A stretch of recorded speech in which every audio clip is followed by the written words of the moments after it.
Shalom.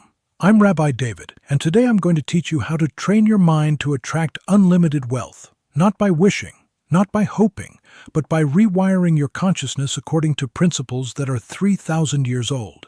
Listen carefully. Your bank account is a perfect mirror of your mind.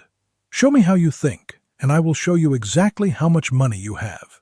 Change how you think, and your wealth changes as a direct consequence. When I was 29, I was broke. Not just financially broke, mentally broke. I had a degree, skills, and I was working hard.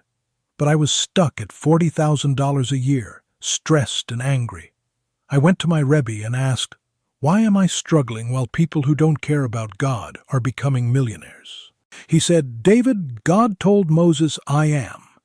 Not 'I was' or 'I will be.' Present tense. You were created in His image, which means you have the power to create in the now. But you're living in the past saying, 'I've always been poor,' and in the future saying, 'Maybe one day.'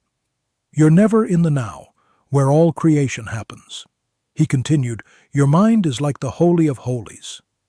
It's where reality is formed, but you've let it become polluted with fear and scarcity. You need to guard it like the high priest guarded the temple, because what you allow into your mind becomes your life." That conversation shattered me. Within 2 years, I went from $40,000 to over $1 million in annual income. Not because I worked harder, because I trained my mind. Let me show you the 3 mental shifts that changed everything. Mental shift number 1. From scarcity to abundance consciousness. In Exodus 16, the Israelites are starving in the desert. They complain, "We're going to die. At least in Egypt we had food. God sends manna from heaven, enough for everyone. But there's a rule. Take only what you need for today. If you hoard it, it rots. This is the abundance principle. There is always enough. But you must trust it. The moment you operate from scarcity, from fear that there's not enough, you create lack. Scarcity sounds like, 'I can't afford that. That's too expensive. I have to save every penny.' Every time you speak those words, you program your subconscious to create lack. Your mind hears, 'I can't afford it,' and stops looking for ways to afford it. Abundance sounds different. How can I afford that? What value can I create to earn that? Money flows to me easily. This isn't positive thinking. This is neural reprogramming. Here's your first practice. Every morning, before checking your phone, say out loud, 'I live in an abundant universe. Money flows to me from expected and unexpected sources. I am grateful for the wealth that is already mine.' Say it even if you don't believe it yet, because belief follows action. Proverbs 23:7 says, 'As a man thinks in his heart, so is he.' You are what you think. Think scarcity, become scarcity. Think abundance, become abundance. Mental shift number 2, from victim to creator. In Genesis 1, God creates with words, 'Let there be light.' And there was light. He didn't beg, He spoke, and reality obeyed. You're made in His image. You create with your words. But most people create poverty. 'I'm so broke. I never have enough. I'm just unlucky.' Every time you speak like a victim, you reinforce victimhood. Your subconscious doesn't know the difference between a joke and a declaration. The wealthy speak differently. Not, 'I can't,' but 'I choose not to right now.' Not, 'I'm broke,' but 'I'm building.' Not, 'This is impossible,' but 'This is challenging, and I will figure it out.' Here's your second practice. For 30 days, ban these phrases. 'I can't afford it.' 'I'm broke.' 'That's too expensive.' Replace them with, 'I'm choosing to invest elsewhere.' 'I'm building my wealth.' That's an opportunity to level up. You'll feel ridiculous at first, but within weeks, opportunities will appear that weren't there before. Not because the world changed, because your mind changed.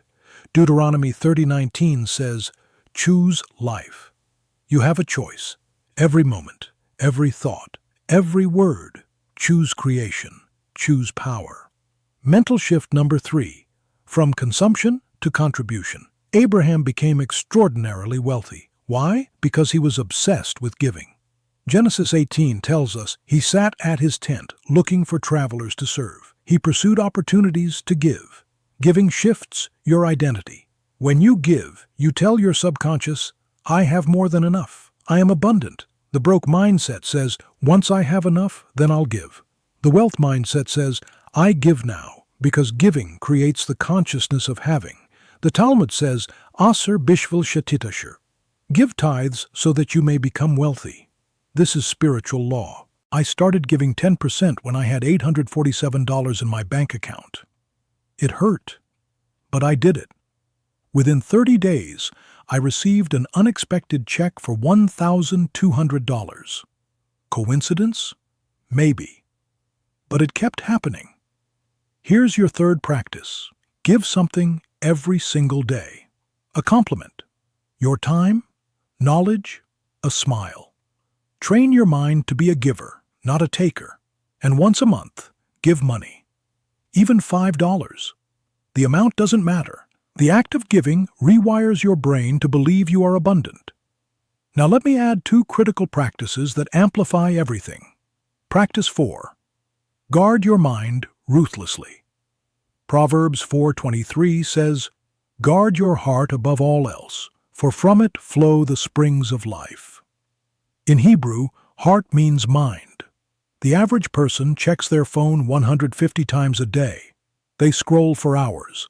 They watch news that fills them with fear, and they wonder why they feel anxious and broke.